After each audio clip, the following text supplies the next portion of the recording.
Te saludo con mucho gusto, muy buenos días. ¿Qué tal, Luis? Muy buenos días. Pues sí, fíjate que más de 90,000 muertos ya ha cobrado la pandemia aquí en México. Los resultados han sido más que catastróficos. Lo que nos demuestra lo que ha ocurrido esta semana es que para el gobierno y los legisladores de la Cuarta T hay mexicanos de primera y de segunda clase, mientras que para la población general uno tiene que pagar con su propio bolsillo las pruebas de diagnóstico de COVID o los cubrebocas, si es que quieres tener acceso a ellos. Los gobernantes, legisladores y jueces, gracias a los recursos públicos, pueden realizarse las pruebas que quieran sin gastar un céntimo de su bolsillo. Millones de pesos se han destinado a la implementación de dichas medidas de detección, que el objetivo es proteger a funcionarios y políticos. Y te voy a detener ahí hasta por un momento, Arturo, por un tema, el caso del senador Joel Molina. Ayer nos lo contaba Pancho Garfias. Imagínate, él es senador, desgraciadamente murió, pero tenía acceso a las pruebas que quisiera. Pero no, él prefirió ir a su natal Tlaxcala, visitar a su doctor, y el doctor le dijo, no te preocupes, es una gripita. No pasa nada, o sea, sin hacerle ninguna prueba, que él tenía acceso a pruebas. También te das cuenta de una ignorancia y una idiosincrasia de un país en donde la neta, pues parece que nos vamos a poner a la cabeza, pero de los negacionistas, querido Arturo. Es que es reflejo, Luis, es reflejo de la política implementada por Hugo López-Gatell y por el propio presidente, que sistemáticamente han negado a la ciencia, sistemáticamente se han opuesto al uso de pruebas y al uso del cubrebocas. Extraña ver a Hugo López-Gatell con el cubrebocas, pero lo que nos demuestran estas medidas, el fallecimiento del legislador y las medidas que ya se están implementando entre los legisladores, es que son privilegiados. Si el resto de la población quiere tener acceso a esto, no es posible. Si incluso los enfermos y los hospitalizados por el nuevo coronavirus no tienen acceso a esas pruebas de diagnóstico ni sus familiares, y tampoco se le aplica a las médicas y a las enfermeras de los hospitales públicos que se encuentran en la primera línea de lucha contra la pandemia. No hay pruebas para ellos, y no hay pruebas porque López-Gatell ha dicho insistentemente que no sirven para nada y que tampoco el cubrebocas sirve para evitar contagiarse. Ya admitió, o más o menos eso parece, que admitió que evita que uno contagie, pero no evita contagiarse. ¿Cuál es la lógica? No hay una sola lógica. No hay pruebas científicas que avalen todo lo que dice Hugo López-Gatell tarde tras tarde tras tarde. Esas afirmaciones contravienen lo que han afirmado los científicos, todo el mundo y la propia OMS.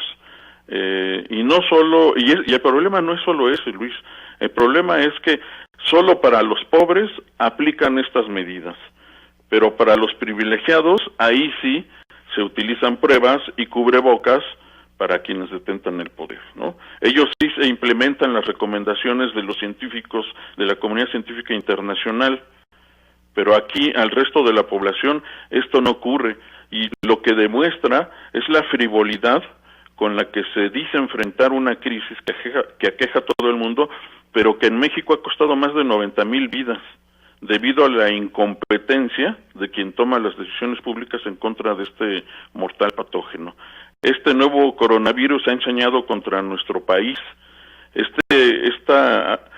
Hugo López-Gatell tomó una crisis y la convirtió en una catástrofe que hasta ahora ha costado más de 90,000 vidas. Y es un siniestro que costará años revertir y que no se va a olvidar nunca. Y en su momento se va a investigar.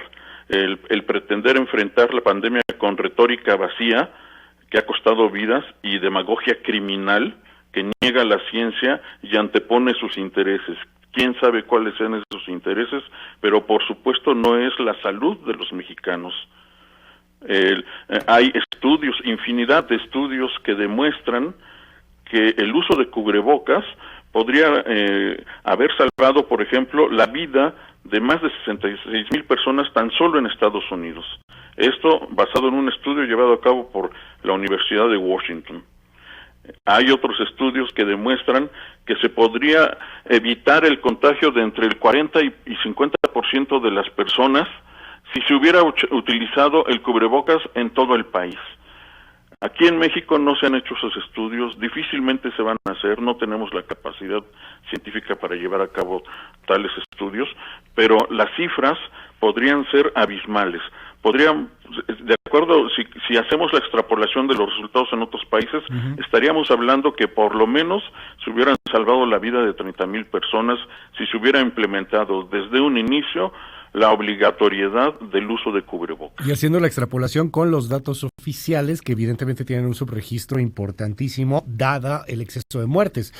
O sea, ya con datos estimados, con exceso de muertes sumada, pues es muchísimo más de 30,000 personas que hoy podrían estar con vida. Y hay otro tema que me gustaría tocar, Arturo, y conocer tu opinión. Ayer lo platicábamos con la doctora Ani Laura Jiménez Five del Laboratorio Molecular ahí en la UNAM, en torno al efecto post-COVID. Hoy seguimos aprendiendo cosas.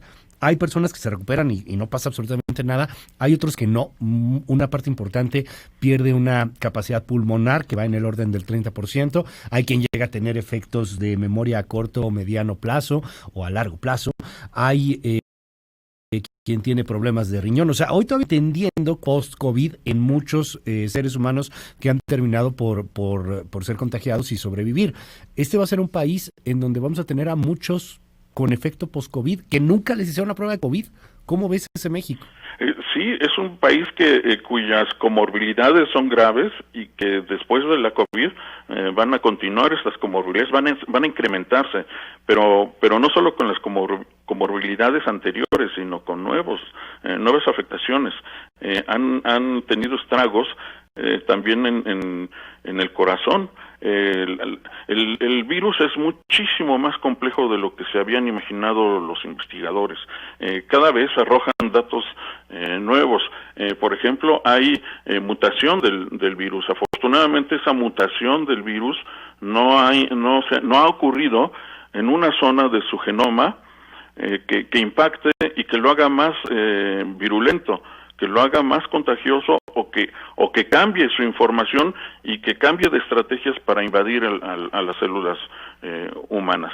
Pero todavía hay muchos asuntos pendientes, por ejemplo, no solo esto de los efectos en el largo plazo, porque causa enfermedades renales que se convierten en incurables, Luis, enfermedades cardíacas incurables, es decir, son enfermedades crónicas que ya quedan para el resto de la vida de las personas que sufren esta enfermedad. El otro grave efecto es que no se sabe hasta qué punto se protege el ser humano de aquellas personas que ya se infectaron por el virus. No se sabe hasta qué punto puede estar protegido y tampoco se sabe cuánto dura ese efecto de protección. Uh-huh. Puede durar 2 o 3 meses o 6 meses o un año, todavía no se conoce. Eso demuestra la complejidad del virus y por supuesto ninguno de estos nuevos conocimientos están surgiendo de México. En México solo estamos en el papel del comprador, esperando a que salga la vacuna, ya sea con los chinos, con los gringos o con los rusos. Claro, y ponemos también conejillos de Indias, ¿no? O sea, para eso también somos buenos.